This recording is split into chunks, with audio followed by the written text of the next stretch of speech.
الحمدللہ رب العالمین والصلاة والسلام علی سید المرسلین۔ حضرت موسیٰ علیہ السلام کی وہ مقدس لاٹھی جس کو عصا موسیٰ کہتے ہیں، اس کے ذریعے آپ کا غور سے ان معجزات کا ظہور ہوا جن کو قرآن مجید نے مختلف عنوانوں کے ساتھ بار بار بیان فرمایا۔ اس مقدس لاٹھی کی تاریخ بہت قدیم ہے، جو اپنے دامن میں سینکڑوں ان تاریخی واقعات کو سمیٹے ہوئے ہے جن میں عبرتوں اور نصیحتوں کے ہزاروں نشانات ستاروں کے ساتھ جگمگا رہے ہیں، جن سے اہل نظر کو بصیرت کی روشنی اور ہدایت کا نور ملتا ہے۔ یہ لاٹھی حضرت موسیٰ علیہ السلام کے قد برابر 10 ہاتھ لمبی تھی اور اس کے سر پر 2 شاخیں تھیں جو رات میں مشن کی طرح روشن ہو جایا کرتی۔ یہ جنت کے درخت پیلو کی لکڑی سے بنائی گئی تھی اور اس کو حضرت آدم علیہ السلام بہشت سے اپنے ساتھ لائے۔ حضرت موسیٰ علیہ السلام کی اس لاٹھی کا واقعہ اس طرح بیان کیا جاتا ہے کہ فرعون نے ایک میلہ لگوایا اور اپنی پوری سلطنت کے جادوگروں کو جمع کر کے حضرت موسیٰ علیہ السلام کو شکست دینے کے لیے مقابلے پر لگا لیا۔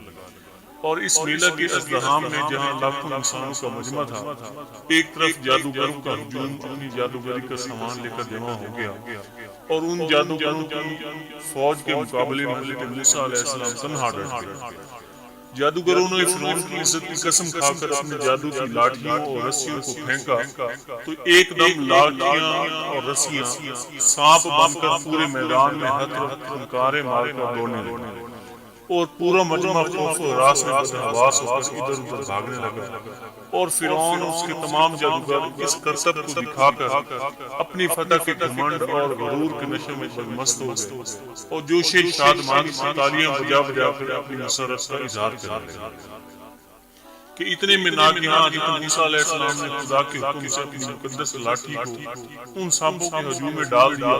تو یہ لاٹھی ایک بہت بڑا اور نہایت ہیبت ناک اژدہا بن کر جادوگروں کے تمام سانپوں کو نگل گئی۔ یہ موجزہ دیکھ کر تمام جادوگر اپنی شکست کا اعتراف کرتے ہوئے سجدہ میں گر پڑے اور بآواز بلند یہ اعلان کرنا شروع کر دیا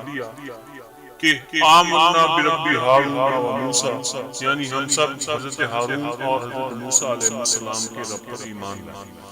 چنانچہ قرآن مجید نے اس واقعہ کا ذکر کرتے ہوئے ارشاد فرمایا جس کا ترجمہ کچھ یوں ہے: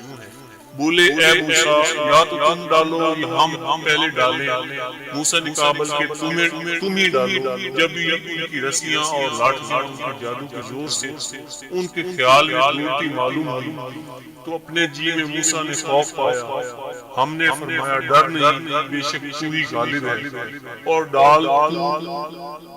جو تیرے دانے ہاتھ میں ہے اور ان کی بناوٹوں کو نگل جائے گا۔ وہ جو بنا کر لائے ہیں وہ تو جادوگر کا فریب ہے اور جادوگر کا بھلا نہیں ہوتا کہیں آوے تو سب جادوگر سجدے میں گرا لیے گئے۔ بولے ہم اس پر ایمان لائے جو ہارون اور موسیٰ کا رب ہے۔